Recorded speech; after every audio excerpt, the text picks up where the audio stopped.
one that I love is the one about the cortisol and how, it is going to, like, make you store all the belly fat, and they've got that little medication on the commercial. Take this to get rid of the belly fat.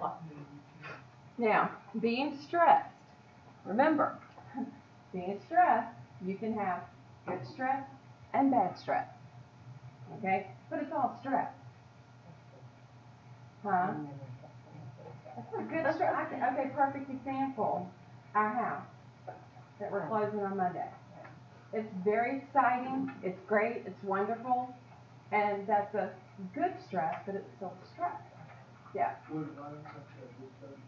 Would what? It could be counted depending on your view of running. Like people who are running for enjoyment. Oh yeah, that's a good stress. And it will release all of this. And once it hits a certain level, that's when people get their runner's high. If I had to go out and run, that's going to be the bad stress. So, that's why I run. So good stress, bad stress. The kicker is, once the hormones get produced, make it to the bloodstream, they now have to be metabolized before they're out of the system. So this is why when we get, when we move into that fight or flight mode, okay, it's kind of difficult to calm down from it because it takes a certain amount of time for those hormones to make it out of the body. So there are situations where people can actually go into adrenal failure because this constant stress, there's no break in it, and it actually affects the glands. They're endocrine system disorders that do this also.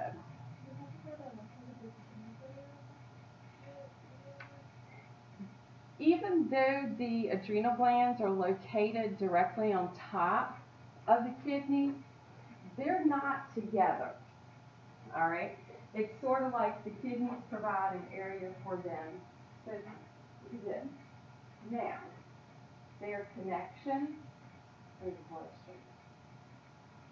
And when we look at that connection, okay, that means products that get produced, they're going to make it back to the kidneys for filtration, along with the liver for filtration. So it's like you have, if you like some, so you say you have to metabolize them, is that why like sometimes you'll have like diarrhea or stress, like extremely stressed sometimes, or? Okay, hold on to that thought, because this division is where probably that comes into play, okay? Because if the sympathetic division gets geared up, once we feel no longer threatened in some way, it's the job of the parasympathetic division to calm us down. This division is also known as the rest and digest system. Basically, it's saying, okay, there's no more saber-toothed tiger coming after us. We conquered it. We're cooking it over there, over the fire pit, okay? So let's sit back and enjoy and rest. So now the parasympathetic division is going to reverse everything else that happened. So if that means blood flow to the skin to get rid of the heat, well, now we got to start making sure the blood flow gets distributed correctly. If it stopped the digestive system now starts back up. Okay? We now see breathing slow down. All these different effects occurring in the body. So the parasympathetic division, rest and digest. Now this time, if we look at our spinal cord and our brain,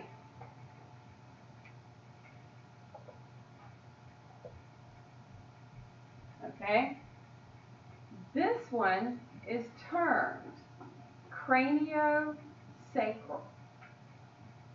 So that's telling me that my fibers are coming from these areas, because the sympathetic was thoracolumbar. So now my fibers are coming from two different areas than they did from the sympathetic. Does that make sense?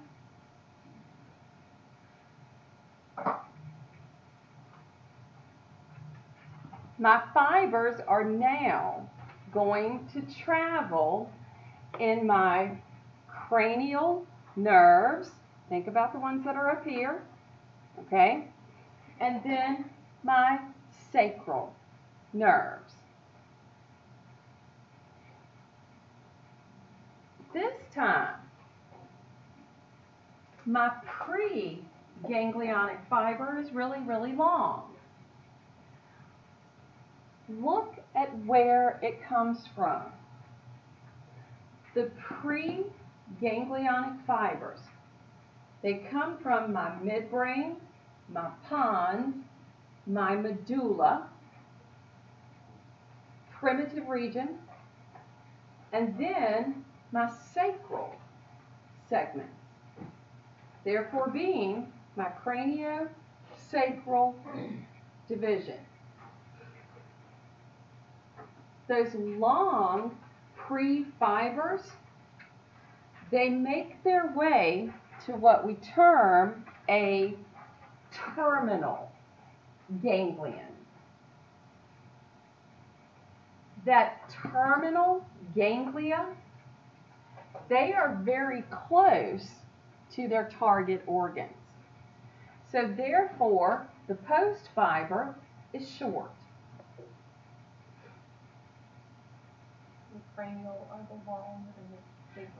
The pre and the post. So think about the two divisions. So if we think about the two divisions, okay, and well, kind of like down here, all right, my target organs, a lot of them are located where? A lot of them are in my chest. A lot of them right here in the upper quadrant, okay? So think about how those fibers from the cranial and the sacral areas need to be long to travel. And then that ganglia, to affect that particular organ, is going to be close to that organ. And therefore the post is very short.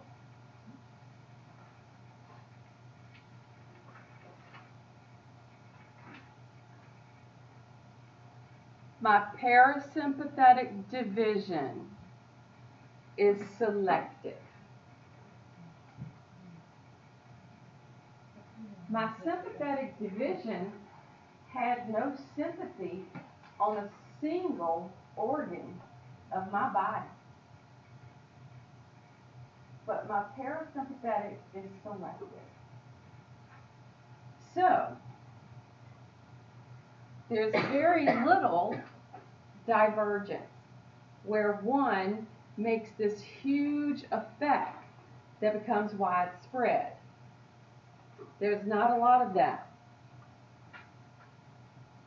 So, if I look at this division, and if I think about the fact that it's telling me craniosacral, I've got a few little fibers coming out here, a few little fibers coming out here, that's it.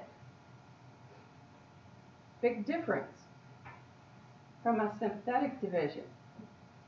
And then just one little impulse from the sympathetic made this huge widespread effect.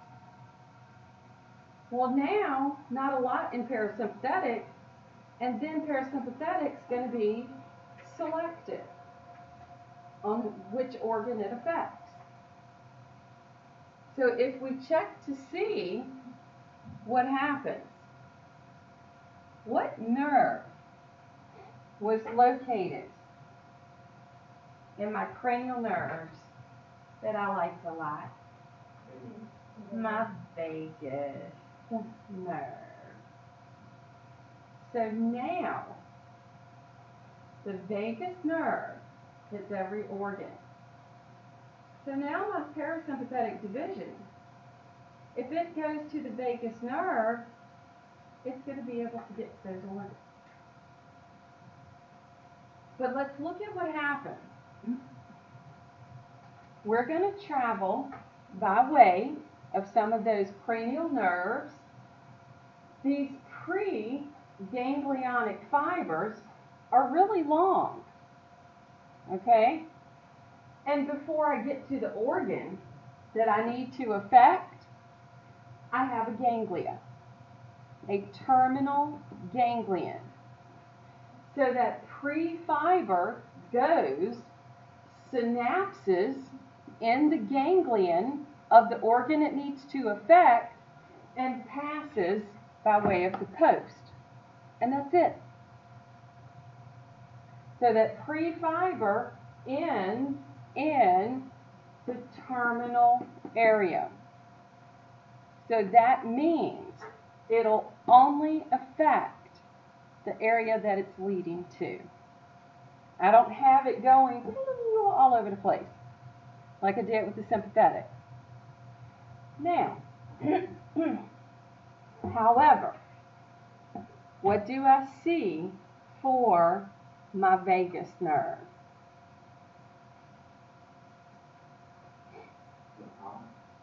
I'm seeing it affect the heart, the lungs, my digestive system, and this time, got all these fibers passing through, and they meet plexuses. Plexus was a huge bundle of nerves. So if I look at the one that's termed the cardiac plexus, that leads me to the heart.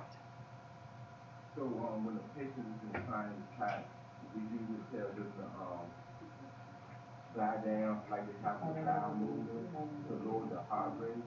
Uh-huh. So how does that mechanism work when they lie down? I like they have a bowel movement and it lowers the heart rate. That's actually an effect on the vagus nerve. You're actually, when people do that, when they do that strain, Right. okay, what that does is it slows the impulse passing along the vagus nerve. And that's why if a person strains too hard, Right. they can actually pass out. And sometimes even have a heart attack. That's why it's not good to strain. Eat plenty of fiber. Now, I have a cardiac plexus, a bundle of nerves, and a nerve gets to go to the heart. I have a pulmonary plexus, bundle of nerves, that gets to go to the lungs.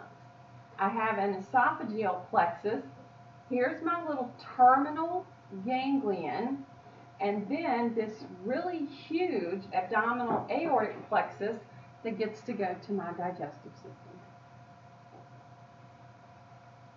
So, just like rewind, so if it doesn't hit the vagus nerve, there's less opportunity for it to go elsewhere. Less opportunity for those internal organs to calm down. Okay. But chances are, if the sympathetic division got started, and once the threat was done, unless there's like nerve damage or something, the parasympathetic's going to come in, and it's going to want to do the rest and digest.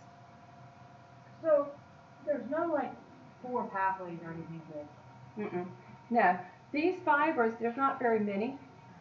Okay, there's no chain. There's no chain they have to travel. So they either go to the plexus or they just go straight to where they're going. They're going to go straight, and they're going to go to a plexus or ganglion, that terminal ganglion. Okay. And then note, from my sacral area, I have a hypogastric plexus, which is that bundle of nerves, and they're going to travel to areas in my pelvic region. Now, so they're either going to go to a ganglion or a plexus before they hit their the target affecting organ. before they hit their target organ. Okay. Now note that they have a lot of areas they can synapse in these digestive areas.